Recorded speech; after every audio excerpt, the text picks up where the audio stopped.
utawi niat iku qasdus syai'i ngarep sewiji.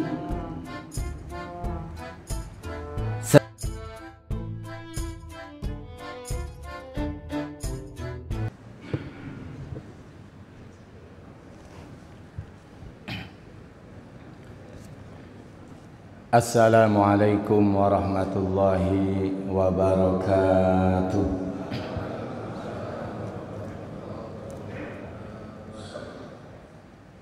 A'udzu billahi minasy syaithanir rajim.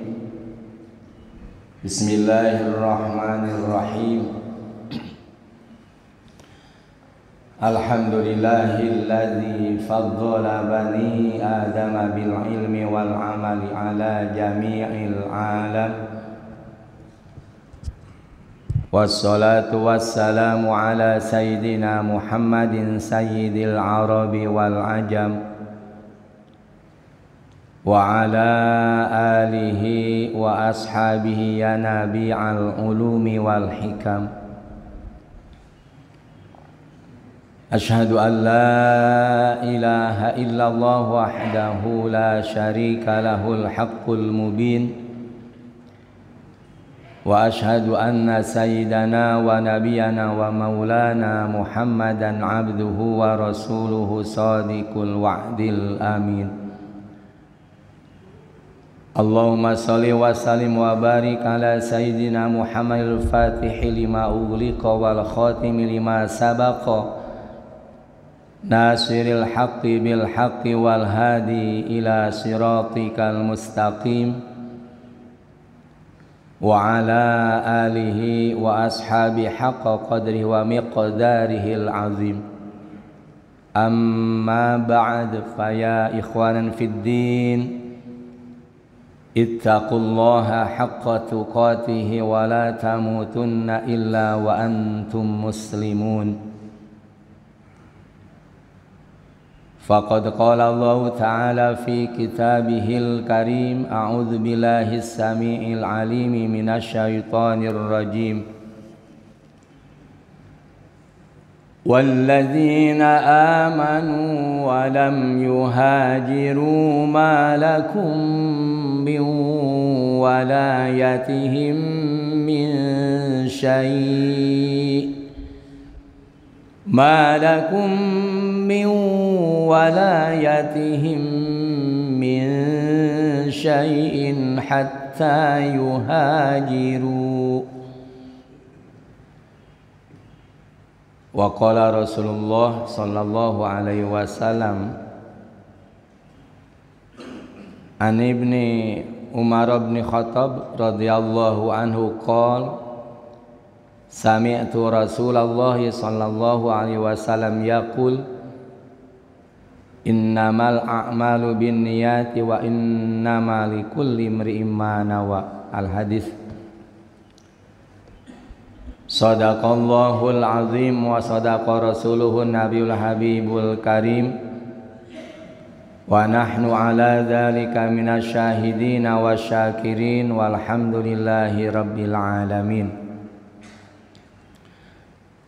Hadratil mukarramin wal muhtaramin, segenap jamaah salat subuh beserta jamaah thalabul ilmi DKM Masjid Al-Fajar yang kita cintai, alhamdulillah wa syukru ala ni'amillah. Dalam kesempatan pagi hari ini kita bisa berkumpul di rumahnya Allah, di masjid kita tercinta, Masjid DKM Al-Fajar, dalam rangka melaksanakan perintah-perintah Allah. Di antaranya kewajiban zahir yang paling utama yaitu sholat subuh, dan alhamdulillah bisa kita berjamaahkan. Mudah-mudahan sholat subuh kita baik yang wajib maupun yang sunnah, zikir kita diterima oleh Allah Subhanahu wa taala. Amin ya rabbal alamin. Dilanjut dengan thalabul ilmi, Kita niatkan selama ada di dalam masjid kita niat beriktikaf. Nawaitul i'tikafa ma dumtu fi hadzal masjid sunnatan lillahi ta'ala. Kemudian niatkan dalam pengajian ini kita ibadah kepada Allah Subhanahu wa taala. Niatkan melalui pengajian ini mencari keridhaan dari Allah Subhanahu wa taala. Niatkan dalam hati masing-masing bahwa pengajian ini adalah tujuan akhirnya atau yang disebut dengan wahdatul maksud menurut salikin, dengan melaksanakan i'tikaf dan pengajian tujuan akhirnya atau goyahnya hanya mencari keridhaan dari Allah Subhanahu wa taala. Di samping itu mengisi dan menggali ilmu-ilmunya Allah untuk bekal ibadah kepada Allah Subhanahu wa taala. Karena ibadah yang tanpa ilmunya itu adalah mardudatun la tuqbalu. Kemudian niatkan dalam hati kita masing-masing melalui thalabul ilmi ini kita buang sifat kebodohan yang ada di diri kita. Setelah membuang sifat kebodohan dan akui bahwa diri kita adalah orang yang bodoh, isi dengan ilmu-ilmunya Allah. Sifat kebodohan yang harus dibuang di diri kita oleh para ulama dibagi menjadi 3 bagian. Yang pertama, jahal basit. Benar-benar bahwa dia itu termasuk orang yang bodoh. Dikasih tahu, belajar dan terus belajar. Tetapi karena dia termasuk orang yang jahal basit atau yang disebut dengan idiot, dikasih tahu juga tetap dia berpendapat seperti itu. Orang yang bodoh bertanya kepada gurunya, wahai guru, yang dinamakan bemo itu bagaimana? Yang bagaimana? Kata gurunya, bemo itu adalah warnanya kuning. Tiba-tiba ada ke depan ada mobil yang warna kuning. Karena menurut dia bahwa bemo itu adalah warnanya kuning, setiap yang kuning dikasih tahu sama orang juga tetap berpendapat bahwa itulah yang dinamakan bemo. Tetap aja seperti itu. Bukan, itu mah bukan bemo. Bemo. Tetap. Buang sifat kebodohan basit itu. Yang kedua, jahal murakkab. Ini yang paling bahaya, jahal murakkab. Di depan orang tidak, karena merasa gengsi mungkin, karena di dalam hatinya tidak diakui bahwa diri itu orang bodoh. Dan supaya dipandang oleh orang lain itu kita termasuk orang yang pintar, padahal belegu, padahal tidak tahu dia apa-apa. Contoh, itu yang paling bahaya. Kita sering pengajian, sering membaca Al-Quranul Karim, kemudian dia mengambil Al-Quran seperti yang lainnya, buka Al-Quran nggak tahu halaman berapa yang dibaca oleh, yang dipimpin oleh seorang murabbi atau muallim. Yang lain baca dia juga baca. Cuma bacanya yang lain mah jelas membaca huruf-huruf Al-Quran, kalimah-kalimah Al-Quran. Dia mah cuma mulutnya saja. Dilihat pas orang lain buka, ikut buka. Ada yang seperti itu. Ada. Bodoh seperti itu merusak diri sendiri.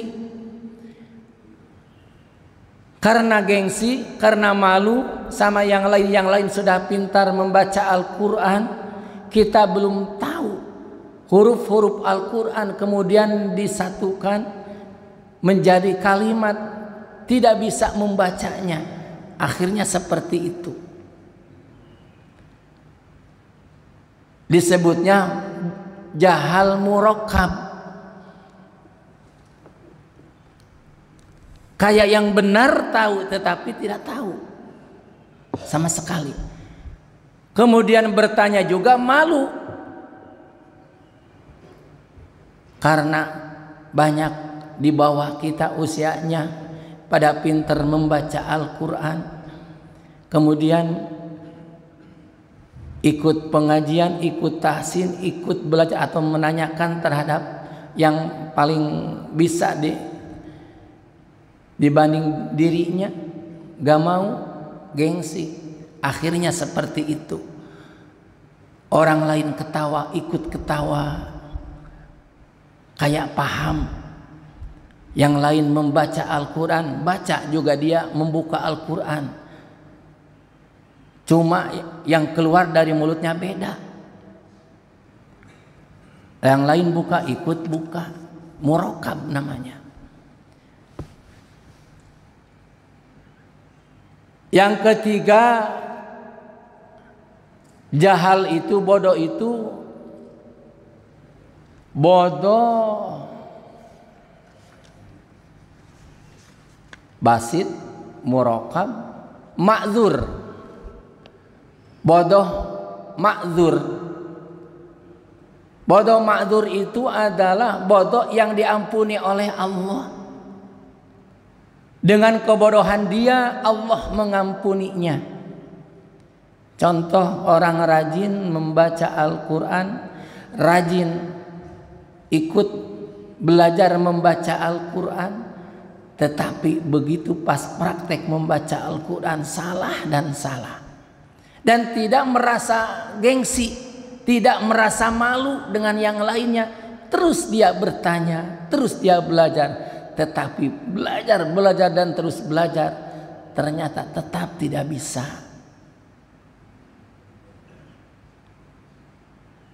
Itulah bodoh ma'dzur, jahal ma'dzur. Praktek ibadah kita lakukan, praktek ibadah kita gurukan, bertanya terhadap orang yang berilmu. Pas sholat sendirian atau melaksanakan ibadah yang lain sendirian, salah dan salah. Itulah bodoh ma'dzur, mendingan dibanding bodoh murakkab. Yang keempat, bodohnya itu adalah disebut al-jahlu ghaniyul wuh. Al-wuh, kata di Sunda mah disebut bodoh alewoh.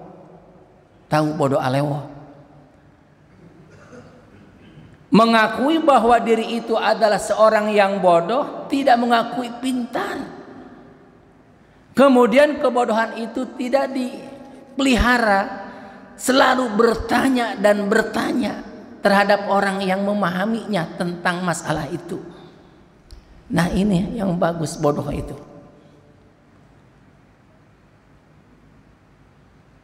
Bodoh ghaniyul alwuh, bahasa Arabnya. Bahasa kita, bahasa orang Turki, alewo. Bodoh alewo selalu bertanya dan bertanya. Bahkan Allah Subhanahu wa taala mengajarkan apabila kalian dalam keadaan tidak tahu, artinya bodoh, fas'alu ahla dzikri, silakan bertanya terhadap orang yang memahami, ahli ilmu, apabila kalian tidak mengetahuinya. Tuh. Jadi jangan merasa minder. Bismillahirrahmanirrahim. Qala al-musannif rahimallahu ta'ala wa nafa'ana bihi wa bi ulumihi amin ya rabbal alamin. Faslun utawi iki ikulah pasal sewiji. Ini pasal menjelaskan tentang an-niyat wa tartib. Baca dulu redaksinya. An-niyatu utawi niat iku qasdus syai'i ngarep sewiji. Setiap ada kalimat utawi, yakin bahwa itu kalimat termasuk kedudukannya mubtada. Setiap iku berarti khobar, karena setiap mubtada pasti ada khobarnya. An-niyatu utawi niat iku qasdus syai'i ngarep sesuatu, ngarep sewiji.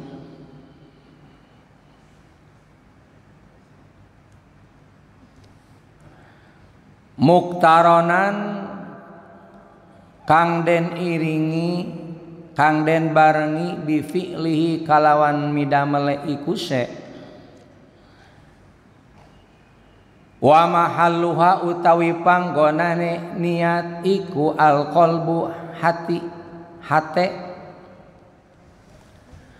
Wa talaffuzu lan utawi ngucapaken biha maring iku niat iku sunnatun sunat. Wa waqtuha utawi waktune iku niat iku tetep inda gosli awali juz'in minal wajhi. Nah, tadi setiap mubtada pasti mempunyai khobar. Mubtada diropakannya dengan karena jadi ibtida, khobar diropakannya oleh mubtada. Setiap mubtada mempunyai arti diawali dengan kalimat utawi, setiap khobar diawali dengan kalimat atau mempunyai makna iku, tetapi ini memakai kalimat iku tetap. Dalam ilmu nahu, apabila membuat khobar dari dzaraf dan jar majrur, maka mempunyai makna iku tetap. Paham nggak? Ulangi. Setiap mubtada yang diawali dengan kalimat artinya utawi, khobar mempunyai arti iku. Tetapi ada khobar yang tidak iku, maka tetap iku tetap. Jadi kalau khobar dari ada mempunyai makna iku tetap, berarti diingat-ingat membuat khobar dari kalimat dzaraf dan jar majrur. Di sini lafadz inda gosli awali juz'in bukan jar majrur karena tidak ada huruf jarnya, berarti dzaraf.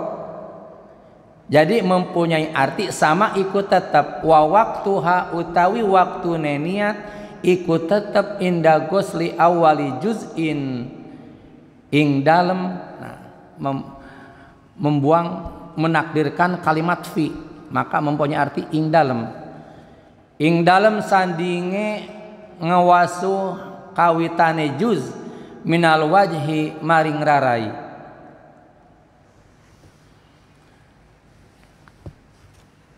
Wa tartibu utawi tartib iku alla yuqadima yen ta ora andingaken si wong udwan maring anggahota ala udwin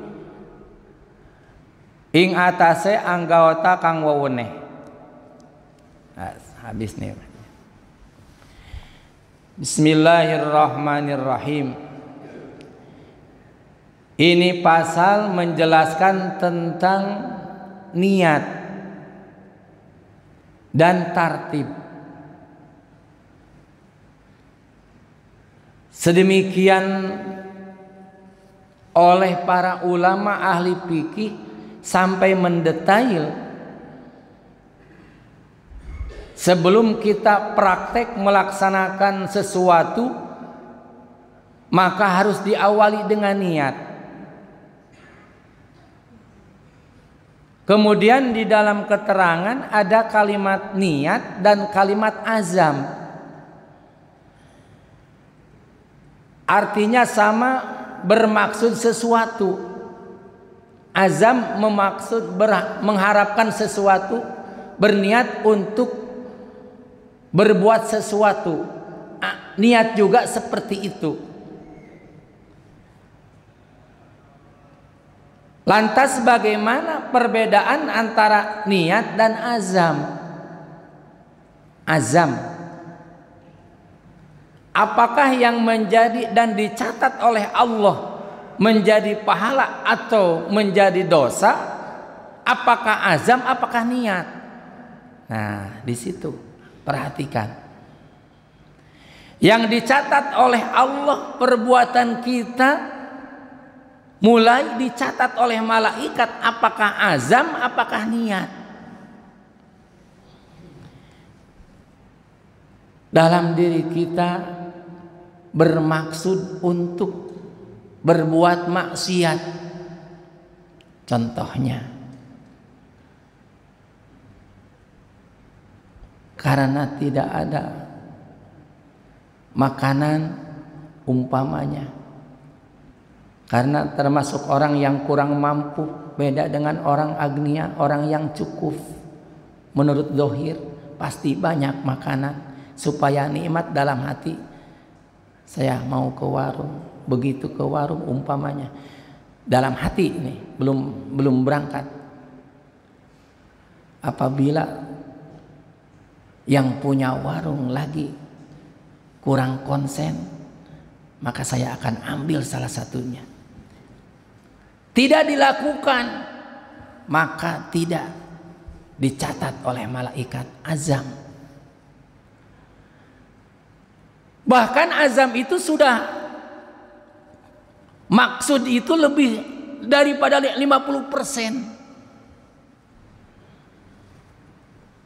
Kemudian akan saya lakukan, tetapi tidak jadi. Naik dari azam jadi hamun. Man hamma sayiatan, barang siapa yang bermaksud berbuat keburukan, falam ya'malha, kemudian dia tidak jadi untuk melakukannya, maka Allah menuliskan bagi dia adalah kebaikan yang sempurna. Satu kebaikan yang sempurna. Luar biasa. Hamun. Tetapi azam itu atau hamun yang lebih tinggi daripada azam, walaupun dia tidak dilakukannya, keinginan yang sudah tinggi tetapi tidak dilakukan, masalah keburukan, Allah tidak mencatatnya. Luar biasa Allah. Agama Islam itu.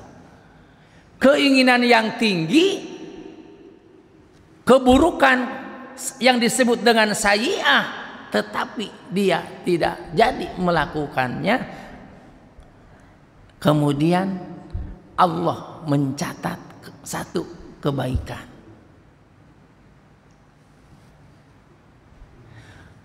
Bagaimana kalau wa'amilaha,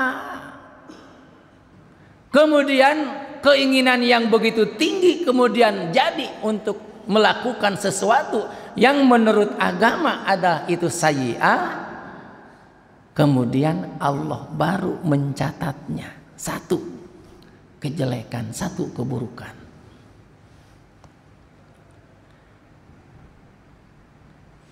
Kemudian kebalikannya, barang siapa yang punya keinginan bermaksud untuk berbuat kebaikan, berniatnya itu sudah mencapai hamun di atas azmun, kemudian tidak melakukannya. Kemudian malaikat disuruh oleh Allah, catatlah malaikat kebaikan dia yang sempurna.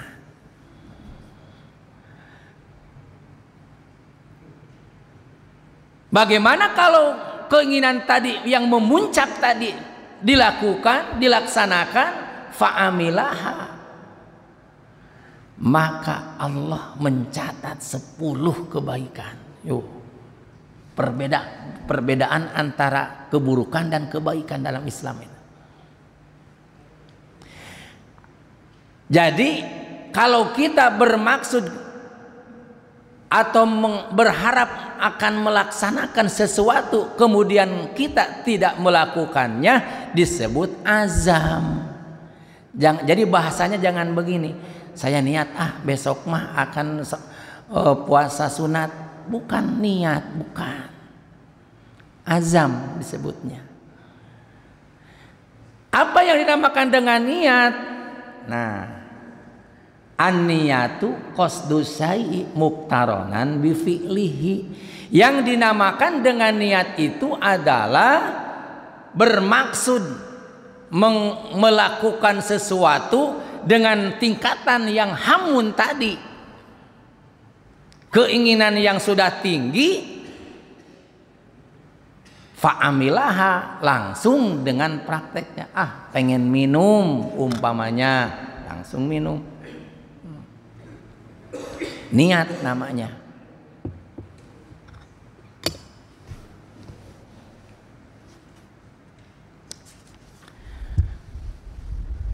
Niat namanya. Kenapa harus berniat? Karena sesuatu perkara yang tidak diawali dengan niat maka tidak jadi. Pantas para ulama ahli fikih ijtima, sepakat, ijma itu sepakat para ulama. Maka dalam hadis juga ada. Jadi kalau dalam Islam itu ada Quran, hadis, ijma, qiyas. Nah, orang saya tidak memakai ijma dan qiyas, salah sekali.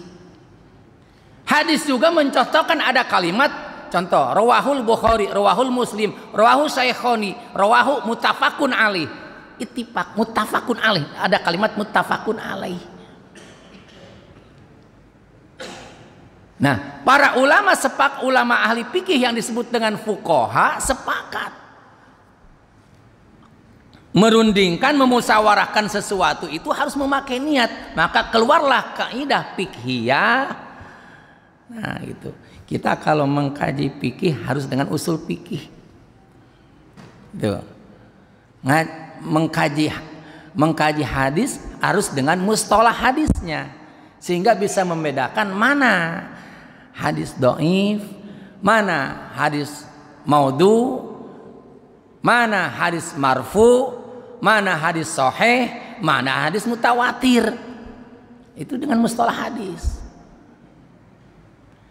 Kalau ilmu yang lainnya supaya kita bisa membaca Al-Quran, membaca hadis yang gundul, yang tidak berharokat, nah itu ada ilmunya juga, yaitu sorob nahu. Kemudian diiringi dengan ilmu bahasa Arab.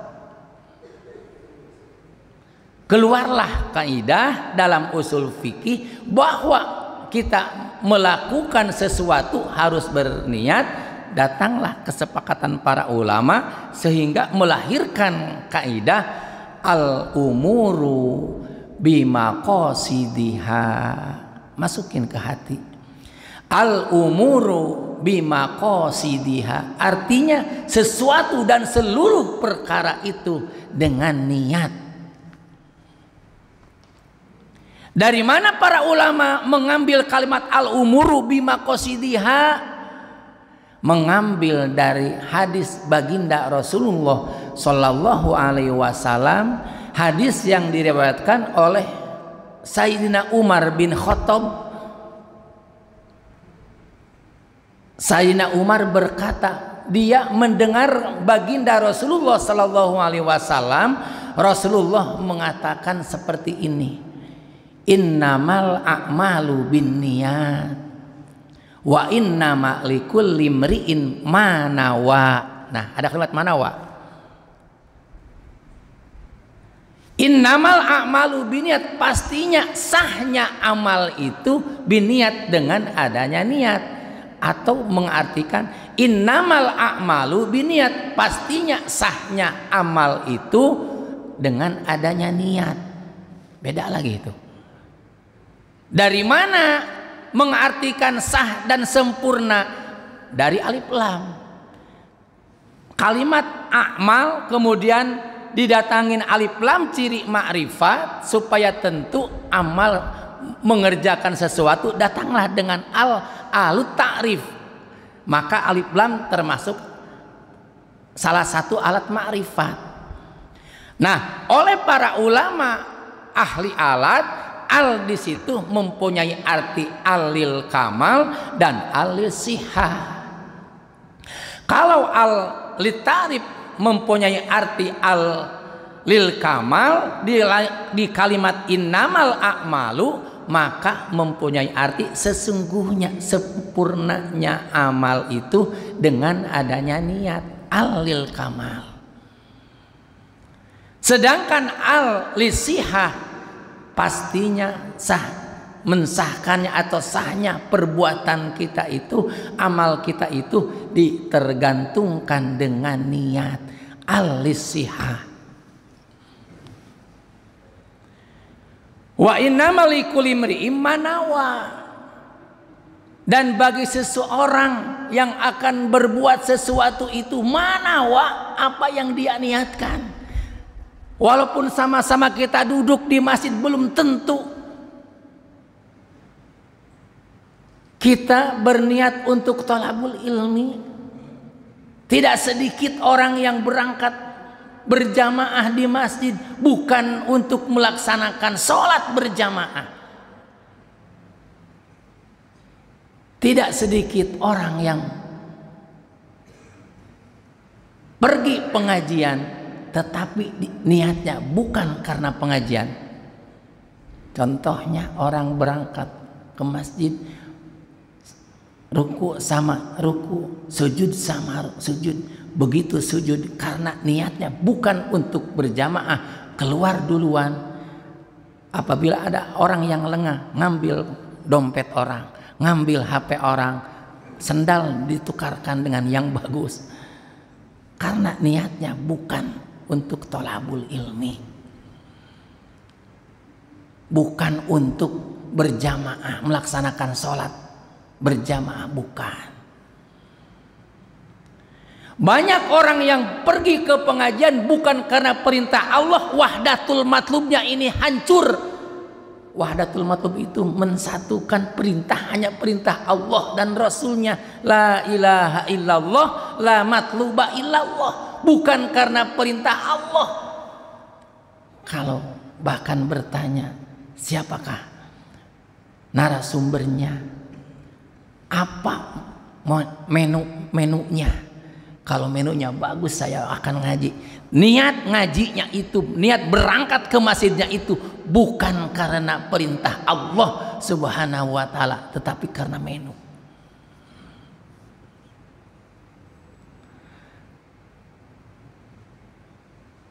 Banyak orang yang berpendapat apabila seseorang mengalahkan hajat kemudian mengundang kita, bahkan orang bertanya,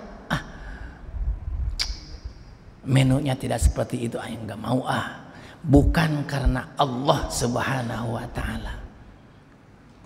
Walikulli imri'in ma nawa, tergantung niat. Awas, luruskan niat kita. Pantas Rasulullah melanjutkan, faman kanat hijratuhu ilallahi wa rasulih fa hijratuhu ilallahi wa rasulih.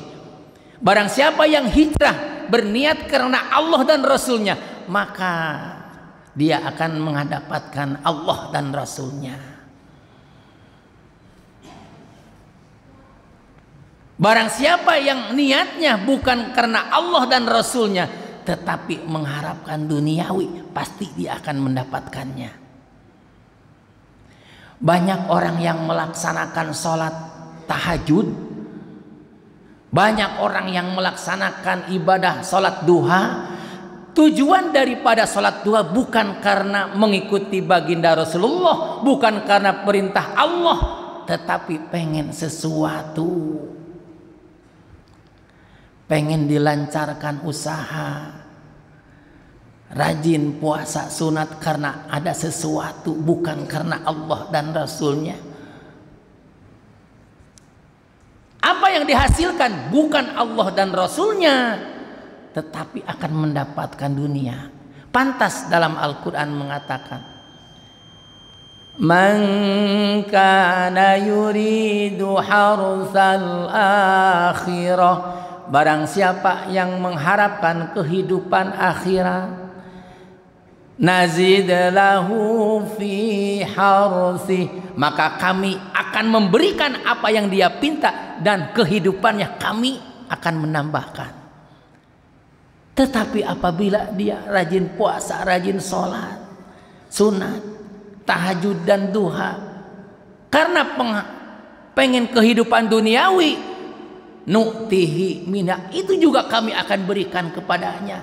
Tetapi wa ma lahu fil akhirati min nasib, kita menghadap ke Allah Subhanahu wa taala, rajin puasa sunat, rajin tahajud, rajin sholat duha, minta kepada Allah pahala yang apa kita lakukan dalam dunia.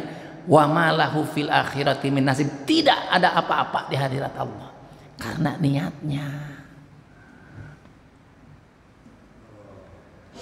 Awim ro'atin, atau bermaksud tidak sedikit anak muda, enggak apa anak muda dulu berangkat ke pengajian, ada bulanan disebut sahriahan, karena banyak di pesantren itu yang cakep-cakep umpamanya, cari jodoh umpamanya, bermaksud bukan untuk tolabul ilminya, itu bukan untuk mencari ilmunya Allah, tetapi mencari wanita. Awim ro'atin, yang didapatkan bukan ilmunya Allah, tetapi perempuan pasti yang kiwa pasti akan menikahinya karena maksudnya, niatnya. Bahkan dalam Al-Quran surah Al-Anfal, dia mengaku iman kepada Allah dan Rasulnya. Di waktu baginda Rasulullah SAW diperintahkan oleh Allah berhijrah dari kota Mekah ke kota Madinah, tetapi dia tidak mengikuti baginda Rasulullah, iman kepada Allah dan Rasulnya, mengakui Allah sebagai Rabb, Muhammad sebagai utusan, dan benar-benar Muhammad itu utusan Allah, orang yang benar dan utusan Allah, mengakui, tetapi tidak ikut berhijrah. Walladzina amanu walam yuhajiru ma lakum min walayati min syai' hatta yuhajiru. Orang yang mengakui iman kepada Allah dan Rasulnya, walam yuhajiru, tetapi tidak ikut berhijrah. Apakah kita sebagai muhajir? Apakah kita sebagai ansor? Tergantung siapa, silakan. Bagaimana sebagai ansor? Kalau orang berhijrah berarti berangkat. Ansor bagaimana? Menolong. Tidak ikut pengajian, tetapi memberi supaya pengajian ini bisa berlangsung dengan lancar, dengan adanya materi. Sama. Muhajir apa ansor? Kita tinggal itu sama. Kita sebagai muhajir apa sebagai ansor, gitu aja dalam agama itu. Tugas kita. Baik muhajir atau ansornya itu yang benar, yang jadi di hadapan Allah Subhanahu wa taala. Nah, orang yang mengakui iman kepada Allah tetapi dia di waktu itu tidak berhijrah, sama seperti kita praktekkan hijrah sekarang bagaimana? Malakum mi walayati min syai', maka bagi orang yang mengaku iman kepada Allah tetapi tidak menghijrahkan dirinya, tidak dilindungi baginya, tidak ada yang melindungi. Malakum mi walayati min syai', tidak ada kewajiban untuk melindunginya, biarin aja. Ada dalam peperangan ada 3 laki-laki yang tidak ikut perang, pura-pura dia mustad'afin, tidak mampu. Akhirnya Allah dan memerintahkan kepada Rasulnya, termasuk para sahabat dan orang-orang yang beriman, supaya dia dibenci oleh, jangan ditanya berapa hari itu, berapa bulan.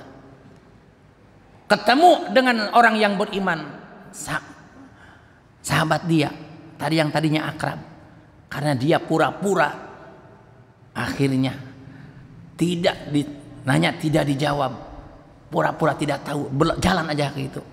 Hatta dokot alaihimul ardh, sehingga perasaannya rupuk, sempit perasaannya, karena diperintah oleh Allah dendaannya. Akhirnya lama-lama dia mengakui bahwa itu salah datang kepada Rasulullah. Akhirnya Allah menerima taubat. Wa ala salasatil ladzina khulifu, terhadap 3 golongan yang tidak ikut berperang, pura-pura tidak tahu, pura-pura tidak mampu, padahal dia mampu dan tahu. Hati-hati dalam agama. Jadi, nah sekarang melanjutkan niat. Niat itu adalah bermaksud sesuatu, langsung prakteknya, maratonkan. Kemudian ini tentang wudhu, niat di waktu wudhu ini kelanjutannya, karena kemarin tentang wudhu. Tempatnya hati itu tempatnya niat di dalam hati. Jadi walaupun tidak ditalafuzkan, yang penting dalam hatinya berniat untuk melakukan sesuatu. Contoh, kita agak ketinggalan, tidak bareng dengan takbiratul ihramnya imam umpamanya. Udah Fatihah, dari jalan udah berniat, saya melaksanakan sholat maghrib atau sholat isya atau sholat subuh. Langsung begitu nyampe bikin sop, Allahu Akbar, tidak usolli fardhu isya, tidak, karena dalam hatinya sudah berniat, saya akan melakukan niat sholat isya, langsung takbir Allahu Akbar, sah niat. Wa talaffuzu biha sunnatun, cuma mentalafuzkan, mengucapkan kalimat niat nawaitu usolli fardhul isya'i, itu hukumnya sunat, untuk membantu hati kita supaya khusyuk gitu. Wa waktuha, kapan waktunya? Nah, waktunya kalau waktu sholat di waktu takbiratul ihram, sehingga disebut menyatukan niat dengan takbiratul ihram, disebut muqaranah. Ulangi, niat di waktu sholat yaitu di waktu takbiratul ihram. Nah, begitu A-nya lapad Allah dan sebelum rohnya lapad akbar, kita berniat akan melaksanakan sholat isya yang 4 rakaat, dan dibayangkan rukun-rukun qauli dan rukun fi'li yang 17. A sampai roh, Allahu Akbar, muqaranah namanya. Nah, bagaimana waktunya? Kapan waktunya niat? Di waktu wudu. Wa waktuha inda ghusli awali juz'in minal wajhi, waktunya berniat di waktu berwudu itu dikala memulai membasuh anggota wudu yang pertama. Apa? Fagsilu wujuhakum, apabila kalian akan melaksanakan wudu, basuhlah muka kalian. Jadi niat wudu berniat di waktu wudu itu dikala membasuh muka. Nah, air ambil telapak tangan, kemudian kenakan ke muka, di situ niat nawaitu raf'al wudu'a, nawaitu raf'al hadasil asghar, nawaitu listibahati sholati, ada 3. Silakan mau yang mana? Mau nawaitul wudu'a li raf'il hadasil asghar, nawaitu atau li taharati hadis asghar, mangga, atau lis salat, li taharati li salati, atau listibahati salati, atau nawaitul wudu'a fardhu lillahi ta'ala, mangga yang kita sukai, yang mana kalimatnya, niat itu. Nah itu.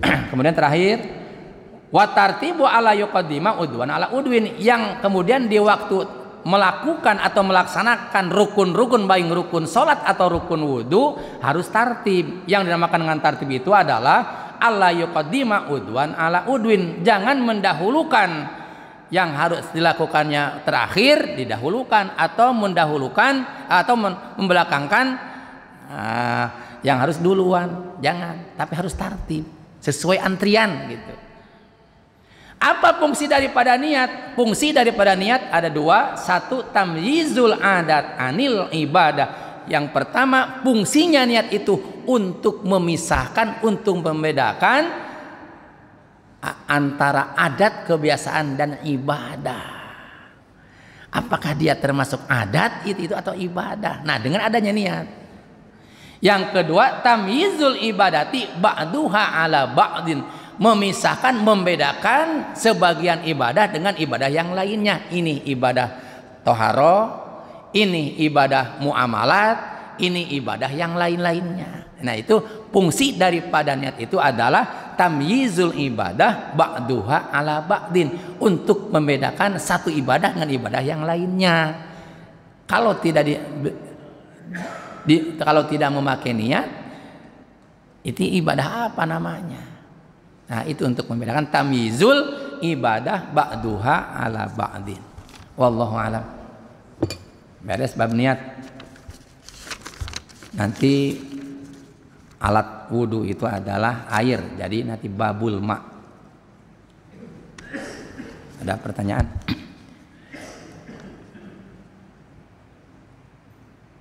Seberapa lama jarak antara niat dalam hati dan melaksanakannya, dan seberapa lama jarak antara azam dalam hati dan melaksanakan azam tersebut? Bisakah niat berubah dalam waktu singkat? Nah, satu-satu. Seberapa lama jarak antara niat dalam hati? Muktaronan bi fi'lihi. Yang dinamakan dengan niat itu adalah langsung prakteknya, langsung melaksanakannya di satu majelis. Contoh, saya akan melaksanakan sholat, nanti saya akan melaksanakan sholat, ngambil peci, ngambil sarung, pakai sarung wudhu, berangkat. Nah, di waktu itu niat.